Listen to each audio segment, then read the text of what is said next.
مومن جو فدا نقش کفے پائے نبی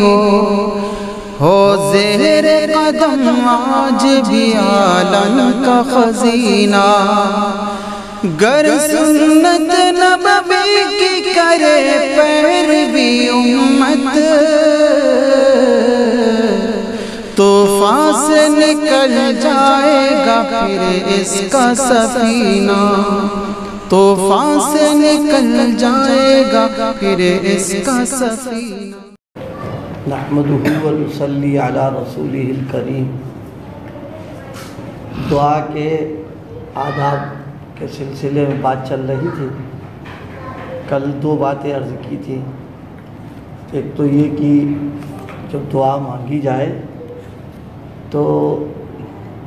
دل جو ہے حاضر رہنا چاہیے۔ دل اگر ادھر ادھر ہے تو پھر وہ دعا قبول نہیں ہوتی۔ دنیاوی حکاموں کے ہاں بھی جب کسی ضرورت سے آدمی جاتا ہے تو ملاقات کے وقت اپنا چہرہ اور اپنا رخ اسی کی طرف کرتا ہے۔ اگر مان لیجیے حاکم سامنے بیٹھا ہے اور ہم نے چہرہ ادھر پھیر کر بات کی اس سے تو بے ادبی ہوتی ہے۔ تو جیسے دنیا کے حاکموں کے سامنے چہرہ سامنے رہے، رخ رہے، یہ ادب ہے، تو اللہ پاک کے سامنے جب بات کی جائے اور اپنی درخواست پیش کرے تو دل بھی ادھر ہی لگا کے رکھے، چہرہ بھی رہے، دل بھی رہے۔ یہ بے ادبی ہو کہ دل ہمارا کہیں اور ہے اور ان سے ہم درخواست کر رہے ہیں، یہ دعا کی قبولیت اس میں رکاوٹ پڑ جاتی ہے۔ اسی لیے ایک حدیث ہے،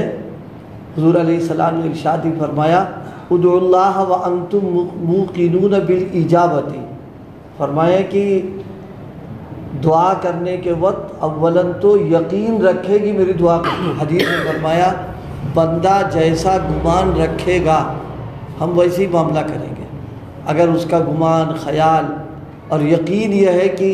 میں اس کی دعا قبول کروں گا تو فرمایا کہ ہم قبول کر لیں گے۔ لیکن اگر اس کے دل میں یہ ہے کہ ارے ہماری دعا کہاں قبول ہوتی ہے، ہم تو بہت گنہگار ہیں، بہت یہ ہیں، تو فرمایا کہ پھر جاؤ ایسی معاملہ کر دیں گے ہم اس میں۔ فرمایا کہ حضرت حکیم الامت نور اللہ مرقدہ نے فرمایا مانگنے کے وقت تو یہ استحضار ہونا چاہیے ضرور دیں گے، باقی دینے کی حقیقت یہ ہے کہ ان کی طرف سے یہ وعدہ ہے ہم سے جو کوئی خیر طلب کرتا ہے ہماری خاص رحمت اس کی طرف متوجہ ہو جاتی ہے۔ تو دعا کا اثر رحمت خاصہ ہے، نہ کہ جو خاص چیز ہم نے مانگی وہ مل جائے، اس کو نہیں فرمایا۔ مثلا مانگے تھے 100 روپے لیکن اللہ نے 2 نفل کی توفیق دے دی، تو اب ہمارے حساب سے تو نہیں کام بنا، کیونکہ ہمارے حساب سے کام بنے گا جب نوٹ ملے گا، لیکن اللہ نے فرمایا دعا پر ہم اپنی رحمت خاصہ متوجہ کر دیں گے۔ اب اس رحمت خاصہ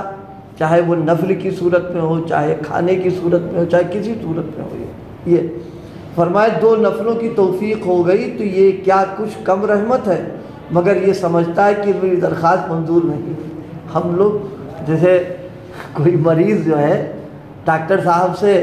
کوئی کہا کہ ڈاکٹر صاحب کھانے کا جی ہمارا اشارہ مثال کے طور پر، اب اس نے کہا اچھا جاؤ سیب کھا لو، تو اب ظاہر ہے مریض یہ کہے گا کہ ہماری بات جو ہے، لیکن نہیں، اس کے لیے خیر خواہی جو سیب کھانے ہی میں ہے۔ اسی طرح اللہ تعالیٰ جو ہے حکیموں کے بڑے حکیم ہیں، وہ ہماری دعا پر جو چیز ہمیں دے رہے ہیں وہ ہمارے لیے بہتر بات ہے وہ، لیکن چونکہ ہم لوگ جذباتی ہیں،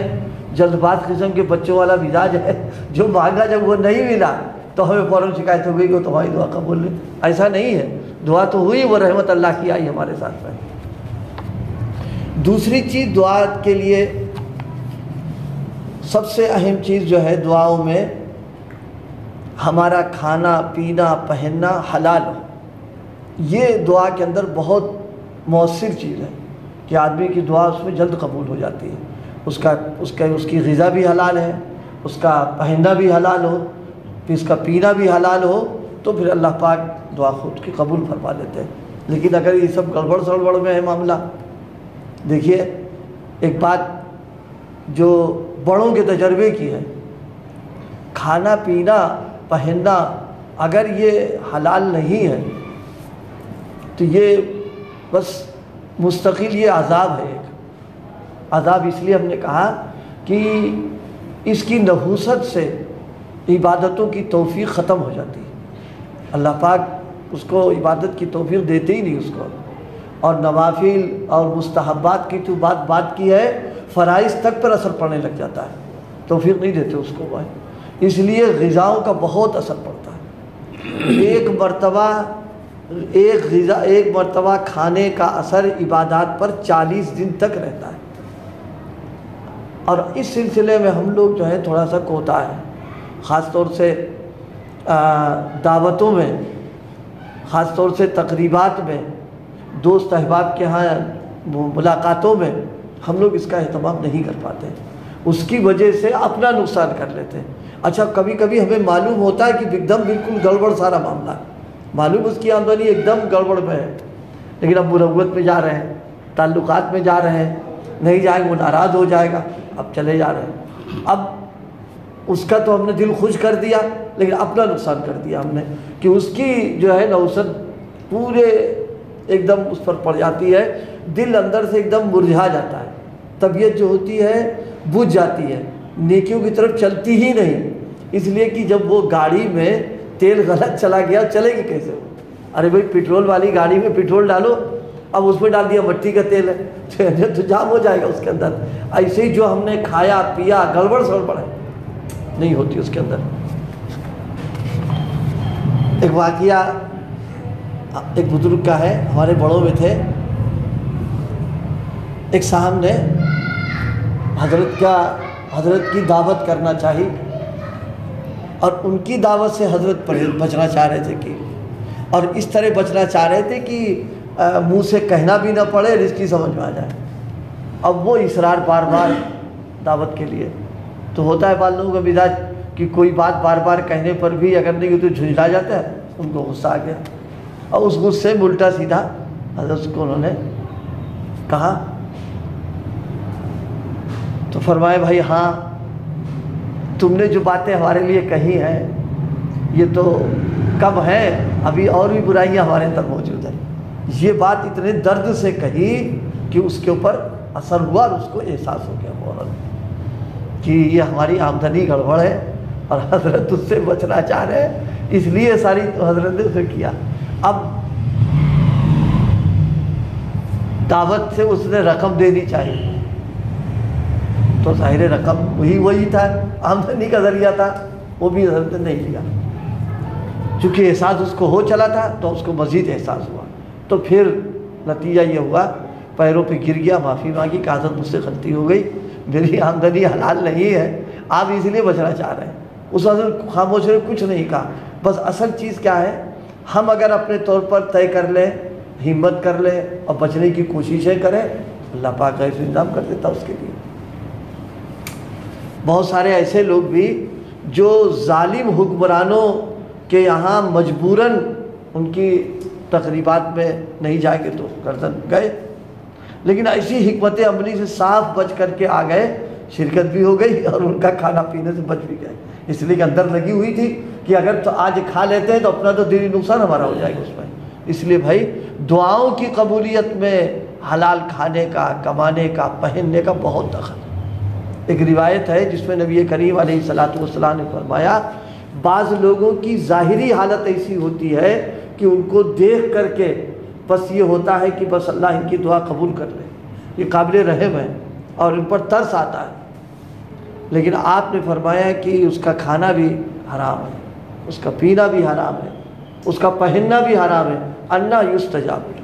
اس کی دعا اللہ کہاں سے قبول کر لے گا؟ ایک حرام کھانے سے جو جسم پرورش پاتا ہے، فرمایا وہ تو جہنم کے لائق ہے۔ جسم پر جو کپڑے پڑے ہوئے ہیں اگر یہ حرام کمائی کے ہیں تو نماز، روزہ، دعا سب گڑبڑ سڑبڑ ہونے لگتا ہے اس کے۔ اس لیے بھائی